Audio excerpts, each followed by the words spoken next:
To the economy now, where staggering numbers have been released surrounding Black women in the labor force. A new report shows more than 300,000 Black women have left the workforce in just the last several months. That's according to the U.S. Bureau of Labor Statistics. Joining me now is gender economist Katika Roy to break this all down and why they're leaving. Katika, thank you so much for being with us. You recently wrote an article where you say that this isn't happening by accident. Why do you think it is happening? This is happening because of cuts to public sector positions. So if you look at the federal labor force, Black women make up just over 12% of the federal labor force. It's about double their representation in the labor force overall. And when you have targeted cuts up to 50% in organizations such as the Department of Education and HHS, you're not just trimming the fat, you're actually cutting the economic backbone for Black women. So that's not leaving the workforce. That's getting fired or being laid off. I think they should really rename this. Instead of saying 300,000 Black women have left the workforce, you should say 300,000 Black women got fired from their jobs. That's what you should say. Like, what?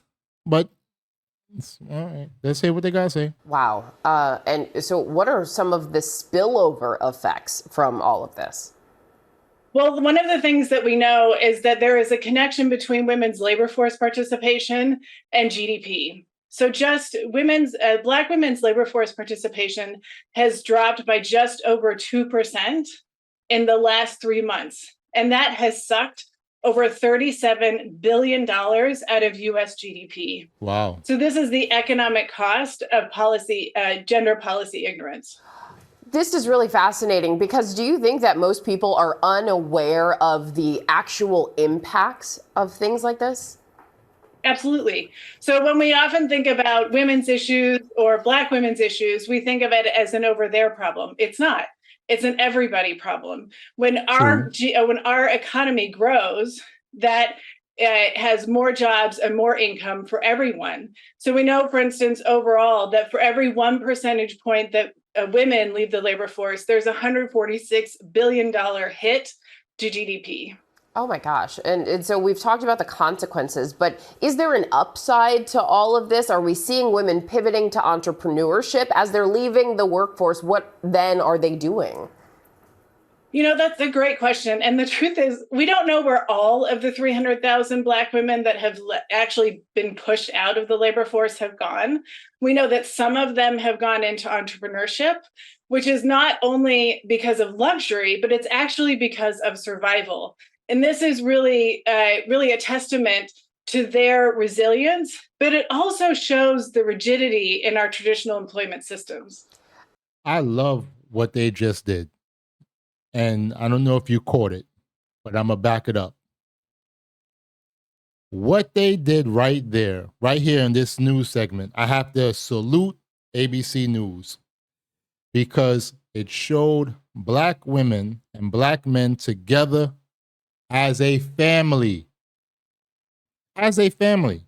Yes, okay, you have some Black women who probably went the entrepreneur route. Cool. But they're trying to figure out things and make moves and trying to get jobs because Uncle Big Daddy Trump is cutting a whole heap of jobs. He don't really care. All right. Him and Uncle Elon and Uncle J.D. Vance. Well, him and Uncle Elon not together no more. They not bros no more. But they cut a lot of jobs that really and truly didn't need to be cut.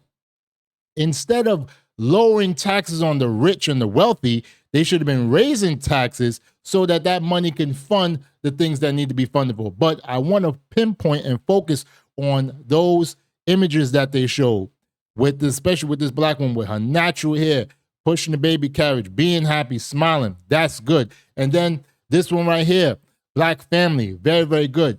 Then this one right here with the woman and her husband and with her family, very, very good. I love to see images like that. This is excellent. But let's get back to it. Are there any other groups that we are seeing largely impacted in this way in the labor workforce?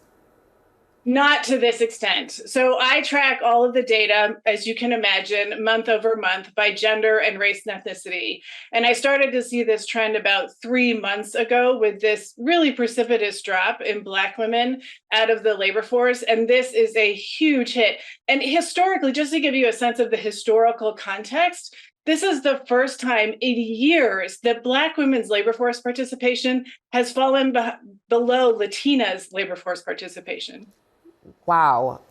It's really fascinating to see these numbers, to hear you Crazy. explain all of it and break down the real world impacts on our GDP and the economy at large. Katika Roy, thank you for what you do. And Yes, thank you. Shout out to her and shout out to the beautiful lady right here. She was impacts on beautiful. Shout out to her right there.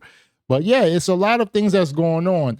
There's been a lot of cuts in the federal government, which have caused a lot of Black women to lose jobs, to be fired or laid off. Like, to just say left the workforce, they didn't leave because they wanted to leave. My mother retired just this June, okay? She left the workforce. She retired, okay? But many women, especially Black women, are not just leaving the workforce just because they feel like it. They were pushed out. And she said it, sneakily said that women were being pushed out. But I'm just saying left the labor force, that's the wrong thing to say, okay? Now, of course, you're going to have people going to spin this and they're going to say, well, Kevin Samuels said winter is coming, which is true. Winter is coming, all right? That's going to be in 2 seasons. Winter is going to come. But I am not going to be happy for this because I don't like seeing people losing their jobs and not having the money that they want to have, especially when they want to work. I don't like to see that. I want to see people working. I want to see people making money. I want to see people being happy. And this is a sad situation because it says 318,000 Black women left the workforce, the labor workforce. Some may have left because they felt like leaving because maybe they retired, but many got fired. And that's not good. That is not good. And what is even crazy is some of the comments. Let's get to some of the comments in this video right here. All right, here's one. The headline is misleading. They didn't leave the workforce. They were ousted from the workforce. True. You spelled work wrong, but that's okay. All right. This person here says, this is from Jenny. I am a Black woman. I left my job as a doctor because I have no more debt, work 19 years, and have a special needs child that I need to take care of. We have 5 kids, and now I have the pleasure of being a stay-at-home mom. It's crazy. I used to listen to my white male coworkers talk about how amazing their wives were staying home and running the household. Meanwhile, I was there in their office. Once my debt was paid off and I had some health issues, God told me it was time to leave and stay home. Best decision ever. Some of us Black women choose to leave and take care of our home. That is so true. That is so true. But that's not the majority. That is not the majority. Okay. I love how this is titled left instead of being fired. Yeah, let's sugarcoat it to make it seem like it was Black women's decision. Yes, Nicole, that's so true. Extremely on purpose. Bills and taxes don't care what skin color you are. That is so true. Death and taxes, we not going to avoid it. Black women are resilient. Here's somebody stargazer. Black women are resilient, always have been. It's time to start your own business. True. Left or laid off. All fired. As Black women, we have too many responsibilities to just leave a job. So true, Dr. Alexis Bullock. So true. They got fired. So they were fired. Good luck getting hired anywhere, qualified or overqualified. The job market is tough for everyone, especially people of color these days. That is so true. My heart goes out to those affected. Most educated, now the most laid off. Damn, David. I'm telling you, sometimes some of us men, we can get pissed off. But listen, man, I love my women, and I want to see them working and doing what they got to do. There's one more, a couple more. We got forced out. So no, we didn't leave. Blatant lies of the media. That's true. The hate in this comment section is sad and scary, all because of a 3-minute video. That is true. There was some craziness in the comment section. I'm not going to check it out, though. I'm not going to put it on here. This is not true. We did not lose that money because of those Black women stopping working for taxpayer dollars. This is insane. And Black men don't even show up on the radar. That is true. There's a lot of Black men who have lost jobs. There are a lot of black women who have been fired or laid off, and they're not talking about it. Okay, they are firing our black women, and why what they are firing our black women, and why does they have a black woman who acts like she doesn't care giving the interview? What? Please learn proper comprehension and proper writing skills, because that's not, I don't know, I don't understand it. When it was a video about black men having the highest unemployment rates, people was laughing in the comments, denying discrimination against us in the job market. That is so true. Black male Tyler, that is so true.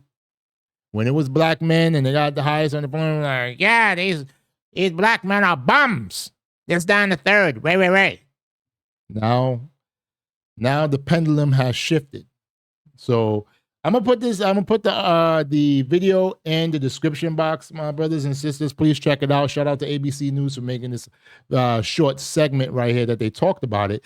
But I do feel there's going to be a lot of craziness going on, more craziness, and you have these rich people talking about the stock market is up, but people around America, middle class people, working class people, even upper class people are suffering. So we have to do something about it and make sure that we all come together in this great country called America.